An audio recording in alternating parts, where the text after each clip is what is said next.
Hello and welcome to my guide of the Psyker. I spent about 200 hours in this game by now and I've built up a bit of knowledge about this class. This is my take on a Psyker build. Before I start the guide, I do mention multipliers quite often, but what is actually multiplicative and what is additive I've not quite figured out yet. I'll simply call everything a multiplier even though it's far from the same thing. This build is all about buffing and amping the two AoE skills on the Warp Rod, hence I called it the rather pretentious name Rod Amp. Getting Warp Blast and Witchfire to hit as hard as possible is the priority of this build, and we achieve this by stacking multiple cooldown reductions and stacking as many multipliers as possible. There's two slight variants to this build, swapping out armors for more mobility versus survivability. I'll go over these at the end of the video.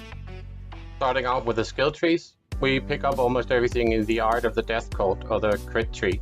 You could skip Red Thirst, as it isn't really working as of this video, but once it is, it's going to be another great damage multiplier and the first of many in this build.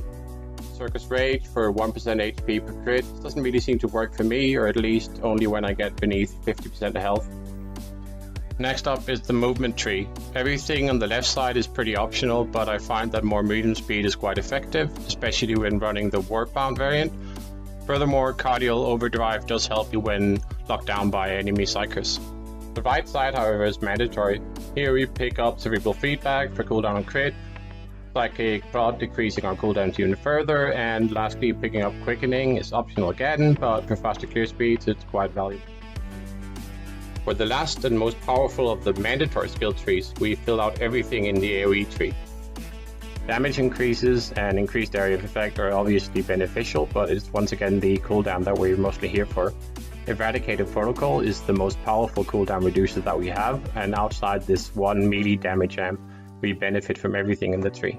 Quick disclaimer, I've tested or received information on a lot of these skills, but some of them I just take at face value. The base premise here is that eventually all these skills will work as the wording describes them. We can't talk about this tree without mentioning Optimal Dispersion.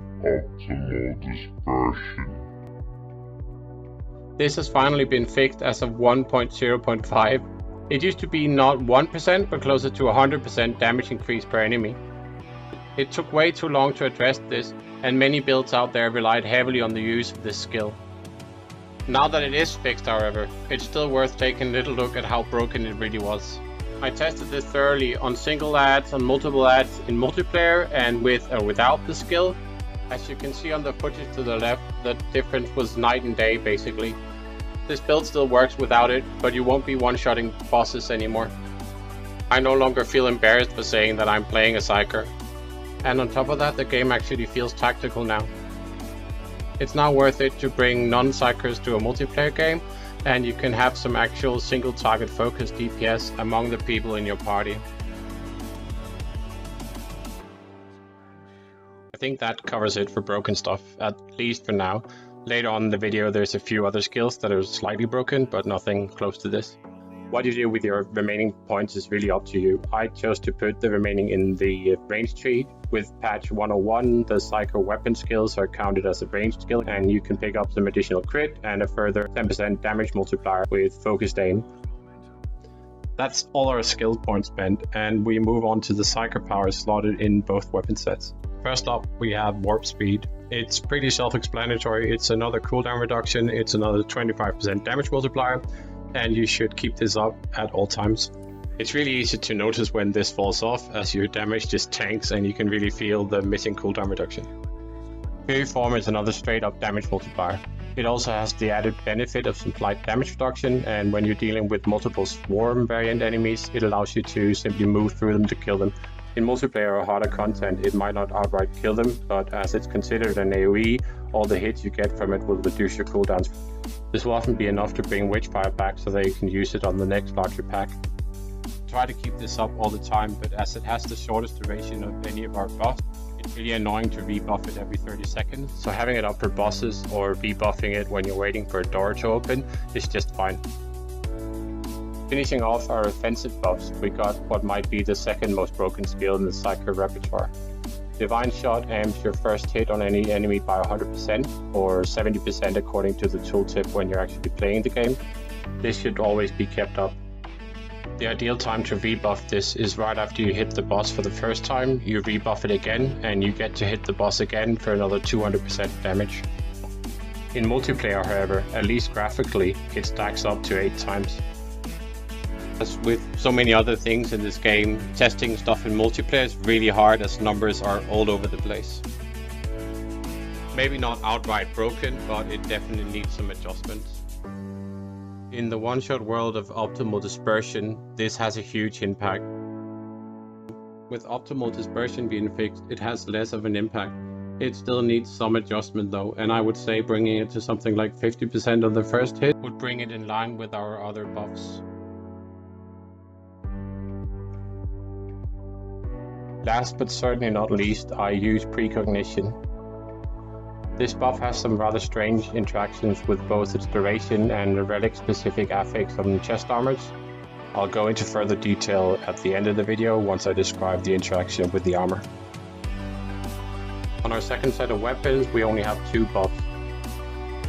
Death Augury allows you to die once and get back to 50 HP.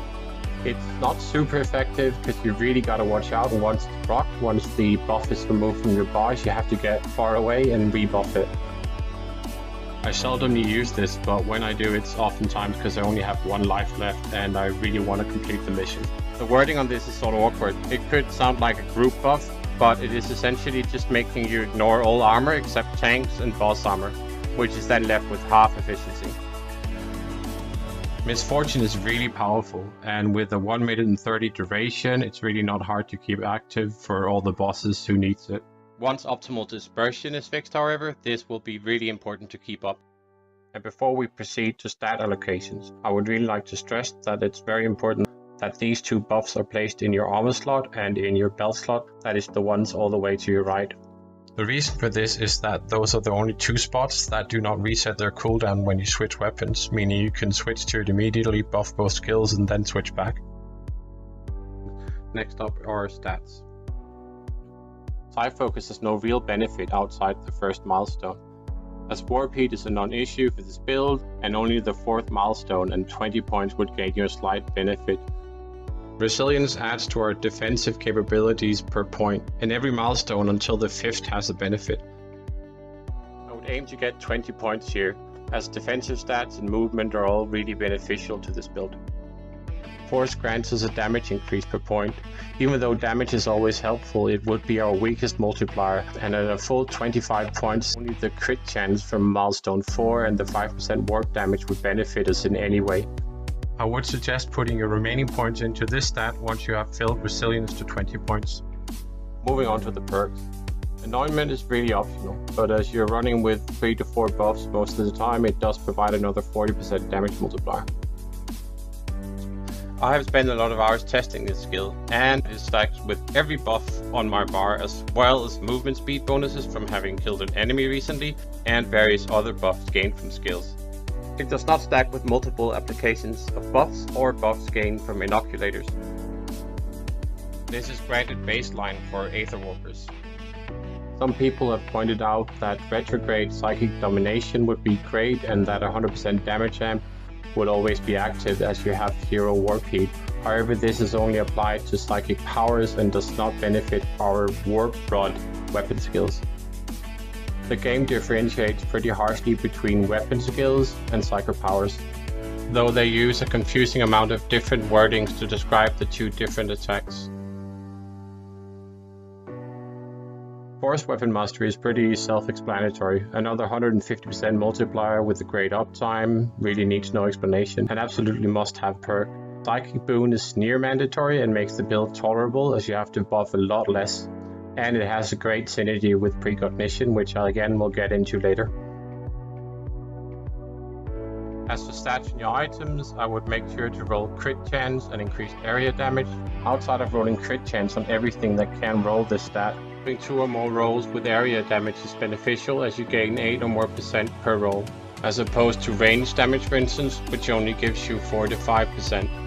It is most beneficial to have all damage rolls once instead of stacking multiple instances to keep as many separate multipliers as possible. As for defensive stats, I would definitely prioritize damage reduction and then range damage reduction after that, you don't get a lot of melee hits, so having melee damage reduction is almost worthless. Lastly, having some health on hit and health on kill really helps you keep going. These stats rolls pretty frequently as extra stats on your relics once you have fused them to max. Keeping your health topped up from smaller hits throughout the map, or especially in the cathedral, saves you from unnecessary inoculator usage. And finally, the two variants of the build is simply switching out Aetherwalker armor for Warbound. Having set up your skill bars as shown earlier, you simply equip Aetherwalker armor when you're facing easy content, much like the weekly farm fest that we're facing currently. Once you start going into 250 plus missions or 4-player of any power level, you should switch to Warbound. This will allow you to run Precognition. The great interaction I referred to earlier between this relic-specific enchant and Precognition is quite powerful. Precognition makes you gain Warp Heat when taking damage, and the enchant increases your damage reduction when gaining Warp Heat. Simply put, as long as you take continuous damage, your damage reduction will skyrocket and you will hit the damage reduction hard cap in no time. You can literally get run over by a Lehman Rush tank and stand up with little but a scratch. Do note that whenever you are hard CC'd, such as a knockdown or a full stun, all your buffs are gone. This build is practically worthless without buffs, so run to safety ASAP and get your buffs rolling before re-engaging. A few quick mentions before I end this guide. Having this affix on your Aetherwalker armor is close to overpowered. It has recently been nerfed though and is way less reliable. I would still suggest to have it on your Aetherwalker, but on your Warbound the other combination is far superior. The teleport affix I don't find very useful. It works great whenever you want to travel fast to something in a straight line, but I don't find myself teleporting more than 2 or 3 times in a row anyway. It's up for debate obviously, and if you like it, it will make you go fast, which is what this game is currently all about. As for Inoculator, this is very much up to personal preference. I like the rather large HP gain duration as well as instant suppression recovery, as it's quite often a pressing matter to get it back up when you get hit hard. For your second weapon, I have been running with this staff and the vulnerability stacking for Ogrins and bosses. I haven't done much testing and I usually run with a vulnerability stacking gunslinger, so I don't get much benefit myself, but it's definitely worth checking out. Running this on your Warp Rod works really well, especially when running with melee assassins or the aforementioned gunslinger. A few people might still not be aware of this little bonus, but if you travel to the Merciful Agony Station in the first system, you can pick up 2 extra skill points and a free attribute point for some credits and a good chunk of fate. It's easy to miss, so if you haven't, go pick these up when you get enough fate. Make sure to do this on all your characters as it is not account bound. And for my last little tip, when using teleport you can use most buffs immediately after pressing teleport, skipping the animation and saving a few seconds while teleporting to your target. I don't always make this work, but our resident master teleporter, Dr. Mongoloid, is still teaching me in the ways of the teleport buff. This brings my guide to an end. I hope you got something useful out of it, and please feel free to contact me in-game if you got good contributions, some corrections, or simply questions regarding Rodamp. A huge shout out to the talk team, Deep Nausea, Chris Bob, and Compere. These guys gave me some confidence to make this guide, and I certainly made my last 3 weeks entertaining. You can find the link to their respective streams in the description below, where you will also find my much shorter written guide. This is only my version of the Psyker, and there's a lot more powerful Warp Heat builds out there, but this works decently in single player and truly shines once you get into the higher end 4-player missions, where this game is hopefully headed with its final endgame. I really hope that you guys found this useful even with my poor voice production. Thank you for watching, and I'll catch you guys in game.